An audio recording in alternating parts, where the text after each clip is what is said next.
Hello, everybody. Robert Childress, CEO of the Masters Conference. I'm here with a really good friend of mine and a speaker with the Masters Conference for years, Judge Peck. How are you doing, Judge?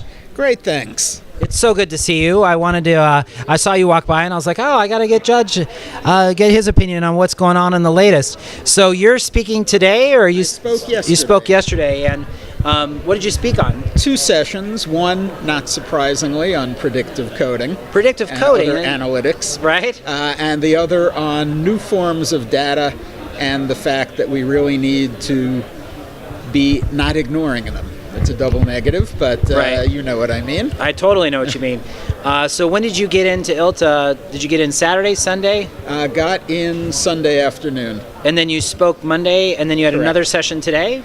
No, I just came from the keynote where I was listening, not I get you. So that was the That's why the more casual. That's why you were approach. casual? Yes. Oh, no, he's wearing dress pants. You guys just can't see it. So Yes, so that tuxedo pants. And a right. short Keeping sleeve it classy, you know. It's 50% classy, and then the rest of it's casual, right? Exactly. So the keynote this morning was on AI. Is that what it was? Exactly. IBM Watson, and it was truly amazing. They said that Watson reads something like 800,000 pages a second. Wow. And can not only ingest it but make sense of it. So how much do they charge per page for that? Is that I think like it's different 8 cents than the a vendor page? model. It's the first thing that popped in my head. Just, wow. So they're talking about Watson, and they're talking about how it impacts our space. Is that what it is? Basically, using it for the business of law.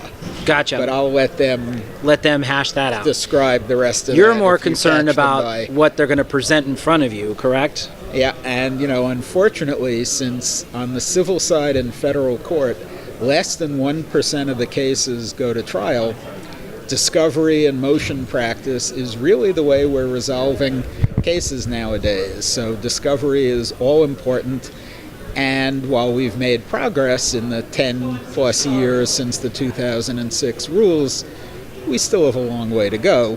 And to the extent that we now have gotten at least more than 50% of the lawyers, maybe even a much higher number, knowing that they have to preserve and produce responsive email, but email is getting to be somewhat dinosaurish, perhaps our age group, but my son, I know, texts a lot more than emails, both for talking to me and my wife and also for business purposes. So we need to start concentrating, and I think to a certain extent, and this is one of the things that in yesterday's presentation that I did with Craig Ball, we were talking about that people now are treating text and mobile the way they treated email 15 years ago. I won't ask the other side for it in the hope that they won't ask me because I don't want to handle it. And that's right. It gets to be a mess. That's got to stop. So when you say, because I'm also thinking that Slack is part of that, right? Is that something you're starting to see? Slack space, yeah. You mean? Not really. No, not Slack space. Oh, okay. Slack is a new form of communication. Oh, one of the app type things. Yeah, and we're seeing it more in corporate environments where email is kind of a snail mail, if you will. Like it used to be where email was like, oh, you just email them instead of mailing something. Right. Slack is a hybrid between Instant Messenger and mail, and so they're actually going on Slack, posting something, but it's a private post to you and I. Okay. And so you get you go to your computer, you pull up Slack, and oh, look, he asked me a bunch of questions, kind of like your email.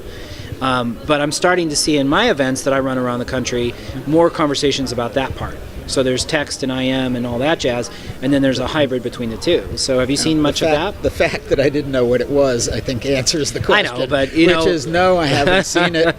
Probably not because it's not there, but because the lawyers are ignoring it. That's to my point, is that it's not necessarily, what do you know, Judge, right? It's more of, they're not coming to you. So if they're not actually, if they're agreeing, like you said, like, hey, I don't want to deal with it, then they're not going to have the higher end stuff either, right? Right. And we are, I hate to use what Chief Justice Roberts said in his confirmation, umpires.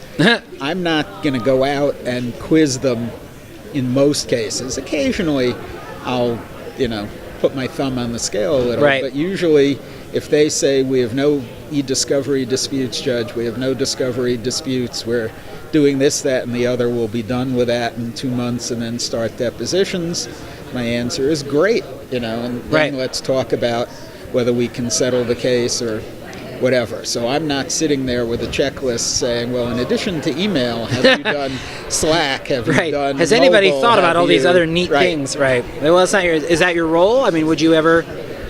Occasionally, but mostly no. I mean, it is our role to have a much more hands-on control engagement, of cases in front of us, engagement with the lawyers, but more to keep them from over-litigating than to say, oh, you forgot about this, you should have done that, etc. Gotcha. All right, well, I really appreciate your time today. And my pleasure. It's always a pleasure to see you. I spoke at the first master's class you did, many years ago. And well, you're always welcome to come back. We have an event coming up in D.C., and we're always there. When we're not being recorded. Yeah, right, of course. So, well, thank you again. This is Robert Childers of the Masters Conference from ILTACon 2017, and thank you, Judge. My pleasure. Have a great day.